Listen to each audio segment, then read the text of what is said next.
ಆತ್ಮೀಯ ವೀಕ್ಷಕ ಬಂಧುಗಳಿಗೆ ನಮಸ್ಕಾರ. ಈ ದಿನ ಮತ್ತೊಂದು ಪಂಚತಂತ್ರದ ಕಥೆಯನ್ನು ನಾವು ನೋಡೋಣ.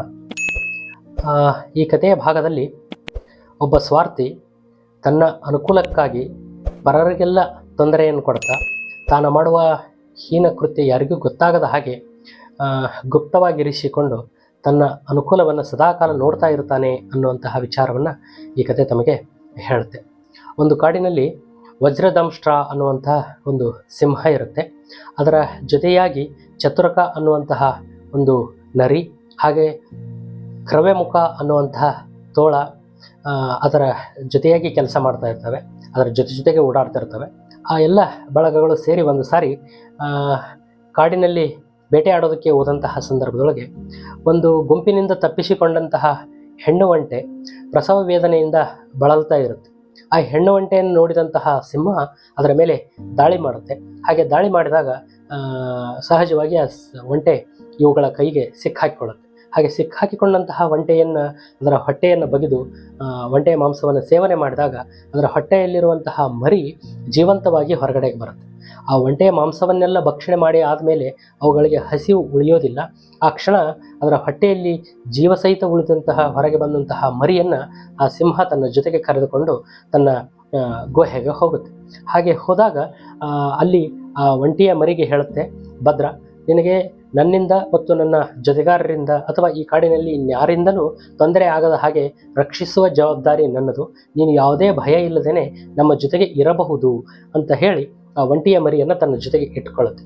ಅದು ತನ್ನ ಜೊತೆಗೆ ಆ ಒಂಟೆಯ ಮರಿಯನ್ನು ಇಟ್ಕೊಳ್ಳೋದಲ್ಲದೆ ಅದರ ಕಿವಿ ತುಂಬ ಚೂಪಾಗಿ ಇರೋದರಿಂದ ಅದಕ್ಕೆ ಶಂಖಕರ್ಣ ಅನ್ನುವಂಥ ಹೆಸರನ್ನು ಸಹಿತ ಕೊಡುತ್ತೆ.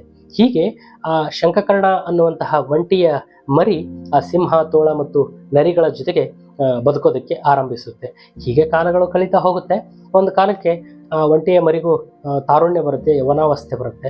ಆ ಸಂದರ್ಭದಲ್ಲಿ ಹೀಗೆ ಒಂದು ಸಾರಿ ಬೇಟೆಯಾಡೋದಕ್ಕೆ ಹೋದಾಗ ಈ ವಜ್ರದಂಷ್ಟ್ರ ಅನ್ನುವಂತಹ ಸಿಂಹ ಒಂದು ಅತ್ಯಂತ ಮದಭರಿತವಾದಂತಹ ಆನೆಯ ಜೊತೆಗೆ ಹೋರಾಟ ಮಾಡ್ತಾ ಇರಬೇಕಾದಾಗ ಅದರ ದಂತದಿಂದ ಗಾಯಗೊಂಡು ನಡೆಯೋದಕ್ಕೂ ಆಗದೇ ಇರುವಷ್ಟು ಘಾಸಿಗೊಂಡು ಬಿಡುತ್ತೆ.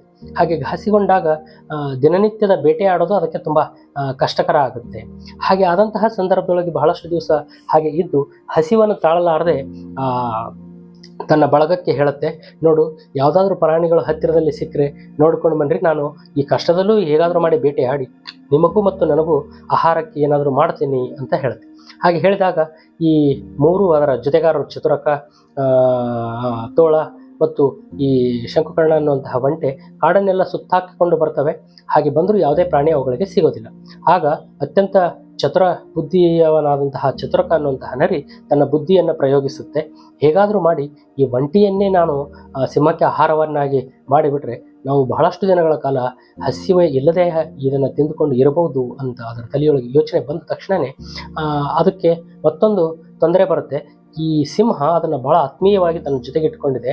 ಮಿತ್ರ ಪ್ರೇಮದಿಂದ ಅದನ್ನು ತಿನ್ನೋದಕ್ಕೆ ಇದು ಇಷ್ಟಪಡದೇ ಇರಬಹುದು. ಒಂದು ವೇಳೆ ಒಂಟಿಯೇ ಅದಕ್ಕೆ ತನ್ನನ್ನು ತಾನು ಅರ್ಪಿಸಿಕೊಂಡ್ರೆ ಮಾತ್ರ ಏನಾದರೂ ಅದು ತಿನ್ಬೋದು ಅಂತ ಅಂದುಕೊಂಡು ನೇರವಾಗಿ ಆ ಶಂಖಕರ್ಣ ಅನ್ನುವಂಥ ಒಂಟಿಗೆ ಹೇಳುತ್ತೆ, ನೋಡು ಶಂಖಕರ್ಣ, ನೀನು ನಿನ್ನ ಒಡೆಯನ ರಕ್ಷಣೆಗಾಗಿ ನಿನ್ನ ದೇಹ ತ್ಯಾಗವನ್ನು ಮಾಡಿದರೆ ನಿನಗೆ ಈ ಪ್ರಪಂಚದಲ್ಲಿಯೂ ಉತ್ತಮವಾದಂತಹ ಗೌರವ ಸಿಗುತ್ತೆ ಮತ್ತು ಪರಲೋಕದಲ್ಲಿಯೂ ಉತ್ತಮವಾದಂತಹ ಸ್ಥಾನ ಸಿಗುತ್ತೆ. ನಿನಗೆ ಪ್ರಭುವನ್ನು ರಕ್ಷಿಸಿದಂತಹ ಕೀರ್ತಿಯೂ ಬರುತ್ತೆ. ಹಾಗಾಗಿ ನೀನೇ ಆ ಸಿಂಹನಿಗೆ ಆಹಾರವಾಗಿ ಹೋದರೆ ತುಂಬ ಅದಕ್ಕೆ ನೆಮ್ಮದಿಯಾಗುತ್ತೆ ಅಂತ ಹೇಳುತ್ತೆ. ಹಾಗೆ ಹೇಳಿದ ತಕ್ಷಣವೇ ಸಹಜವಾಗಿ ಆ ಶಂಖಕರ್ಣ ಅತ್ಯಂತ ಮುಗ್ಧತೆಯಿಂದ, ಸರಿ, ಪ್ರಭುವಿಗೆ ಅಥವಾ ಪ್ರಭುವಿನ ರಕ್ಷಣೆಗೆ ನಾನು ಬಳಕೆ ಆಗ್ತೀನಿ ಅಂದರೆ ಅದರಂತಹ ಪುಣ್ಯ ಕಾರ್ಯ ಇನ್ನೊಂದಿಲ್ಲ, ನಾನು ಅದಕ್ಕೆ ಆಹಾರವಾಗಿ ಹೋಗ್ತೇನೆ, ನನಗೆ ಪರಲೋಕದಲ್ಲಿ ಉತ್ತಮವಾದಂತಹ ಸ್ಥಾನ ಸಿಕ್ಕರೆ ಅಷ್ಟೇ ಸಾಕು ಅಂತ ಹೇಳಿ ಅದು ಆಹಾರವಾಗಿ ಹೋಗೋದಕ್ಕೆ ಒಪ್ಕೊಳ್ಳುತ್ತೆ. ಹೀಗೆ ಆ ಶಂಖಕರ್ಣ ಒಪ್ಪಿಕೊಂಡ ತಕ್ಷಣವೇ ಆ ಚತುರಕ ನೇರವಾಗಿ ಸಿಂಹಕ್ಕೆ ಹೋಗಿ ಹೇಳ್ತಾನೆ, ನೋಡಿ, ಶಂಖಕರ್ಣ ಸ್ವತಃ ಈ ನಮ್ಮೆಲ್ಲ ತೊಂದರೆಯನ್ನು ನೋಡದೇನೆ ತಾನೇ ಆಹಾರವಾಗಿ ಬರೋದಕ್ಕೆ ಒಪ್ಕೊಂಡಿದ್ದಾನೆ. ಆ ಯಮಧರ್ಮರಾಯನಿಗೆ ಆತನನ್ನು ಅರ್ಪಿಸಿ ಆತನಿಗೆ ಪರಲೋಕದಲ್ಲಿ ಉತ್ತಮವಾದಂತಹ ನೆಲೆ ಸಿಗಲಿ ಅಂತ ನಾವೆಲ್ಲರೂ ಪ್ರಾರ್ಥನೆ ಮಾಡಿ ಆತನ ದೇಹವನ್ನೇ ಭಕ್ಷಿಸ್ಬೋದು ಅಂತ ಸಿಂಹನಿಗೆ ಸಲಹೆ ಕೊಡುತ್ತೆ. ಹಾಗೆ ಸಲಹೆ ಕೊಟ್ಟ ತಕ್ಷಣ ಆಯಿತು, ಆ ಯಮನಿಂದ ಆತನಿಗೆ, ಆ ಧರ್ಮನಿಂದ ಆತನಿಗೆ ಉತ್ತಮವಾದಂತಹ ಸ್ಥಾನ ಸಿಗುತ್ತೆ ಅಂತ ಹೇಳಿದರೆ ನಾನು ಅದನ್ನು ಭಕ್ಷಿಸೋದಕ್ಕೆ ಒಪ್ಪಿಗೆ ಕೊಡ್ತೀನಿ ಅಂತ ಸಿಂಹ ಹೇಳಿದ ತಕ್ಷಣವೇ ಈ ಅದರ ಜೊತೆಗಿರುವಂತಹ ನರಿ ಮತ್ತು ತೋಳಗಳು ಅದರ ಹೊಟ್ಟೆಯನ್ನು ಬಗೆದು ಅದನ್ನು ಕೊಂದು ಬಿಡ್ತವೆ. ಹಾಗೆ ಕೊಂದ ತಕ್ಷಣವೇ ಆ ಸಿಂಹ ಚತುರಕ ಅನ್ನುವಂತಹ ನರಿಗೆ ಹೇಳುತ್ತೆ, ನಾನು ನದಿಯಲ್ಲಿ ಹೋಗಿ ಸ್ವಲ್ಪ ಶುಚಿರ್ಭೂತನಾಗಿ ಬರ್ತೇನೆ, ಅಲ್ಲಿಯವರೆಗೂ ಈ ಒಂಟೆ ಮಾಂಸವನ್ನು ನೀನು ಕಾಯ್ತಾ ಇರು ಅಂತ ಹೇಳಿ ಒಪ್ಪಿಸಿ ಹೋಗುತ್ತೆ. ಹಾಗೆ ಹೋದ ತಕ್ಷಣವೇ ಆ ನರಿಯ ತಲೆಯೊಳಗೆ ಮತ್ತೊಂದು ವಿಚಾರ ಬರುತ್ತೆ, ಹೇಗಾದರೂ ಮಾಡಿ ಇಡೀ ಒಟ್ಟು ಒಂಟೆಯ ಮಾಂಸವನ್ನು ನಾನು ಒಬ್ಬನೇ ತಿನ್ನಬೇಕಲ್ಲ ಅಂತ ಅಂದುಕೊಂಡು ಅದು ಆ ತೋಳನಿಗೆ ಪ್ರಚೋದನೆ ಕೊಡುತ್ತೆ. ನೋಡು, ಹೇಗೋ ಸಿಂಹ ಹೋಗಿಬಿಟ್ಟಿದ್ದಾನೆ, ನೀನು ಹಸಿದಿದ್ದೀಯಾ, ನೀನು ಆ ಒಂಟೆಯ ಮಾಂಸವನ್ನು ಸ್ವೀಕರಿಸು, ಒಂದು ವೇಳೆ ಆ ಸಿಂಹ ಬಂದು ಕೇಳಿದರೂ ನಾನು ಇಲ್ಲ ಅಂತ ಹೇಳಿಬಿಡ್ತೇನೆ ಅಂತ ಹೇಳುತ್ತೆ. ಅದರ ಮಾತನ್ನು ನಂಬಿದಂತಹ ತೋಳ ಅದರ ಒಂಟೆಯ ಸ್ವಲ್ಪ ಮಾಂಸವನ್ನು ತಿನ್ನುತ್ತೆ. ಅಷ್ಟೊತ್ತಿಗೆ ಆ ಸಿಂಹ ಬರೋದನ್ನು ನೋಡಿದಂತಹ ನರಿ ತೋಳನಿಗೆ ಸೂಚನೆ ಕೊಡುತ್ತೆ, ಈ ಸಿಂಹ ಬಂತು, ದೂರದಲ್ಲಿ ಸರದಿ ನಿಂತ್ಕೋ, ಅದಕ್ಕೆ ಅನುಮಾನ ಬರಬಾರ್ದು, ಅನುಮಾನ ಬಂದರೆ ನಿನ್ನನ್ನೇ ತಿಂದು ಬಿಡುತ್ತೆ ಅಂತ ಹೇಳುತ್ತೆ. ಹಾಗೆ ಹೇಳಿದ ತಕ್ಷಣ ತೋಳ ಸಹಜವಾಗಿ ಹಿಂದೆ ಸರದಿ ನಿಲ್ಲುತ್ತೆ. ಹಾಗೆ ಬಂದಂತಹ ಸಿಂಹ ಆ ಒಂಟೆಯ ಮಾಂಸವನ್ನು ಪರೀಕ್ಷಿಸಿದಾಗ ಅದರ ಹೃದಯ ಭಾಗ ಇರೋದಿಲ್ಲ. ಆ ಹೃದಯ ಭಾಗ ಇಲ್ಲದೆ ಇರೋದಕ್ಕೆ ಅತ್ಯಂತ ಕೋಪಗೊಂಡಂತಹ ಸಿಂಹ ಗರ್ಜಿಸಿ ಹೇಳುತ್ತೆ, ಈಗಾಗಲೇ ಅದರ ಮಾಂಸವನ್ನು ಯಾರೋ ತಿಂದುಬಿಟ್ಟಿದ್ದಾರೆ, ಯಾರು ಎಂಜಲು ಮಾಡಿದ್ದು, ಅವರನ್ನು ಮೊದಲು ತಿಂದು ಆಮೇಲೆ ನಾನು ಈ ಒಂಟೆಯನ್ನು ತಿಂತೇನೆ ಅಂತ. ಅದು ಏನಾದರೂ ಮಾಡಿ ತನ್ನನ್ನು ತಪ್ಪಿಸುತ್ತೆ ಅನ್ನುವಂತಹ ಆಸೆಯಿಂದ ತೋಳ ನರಿಯ ಮುಖವನ್ನು ನೋಡುತ್ತೆ.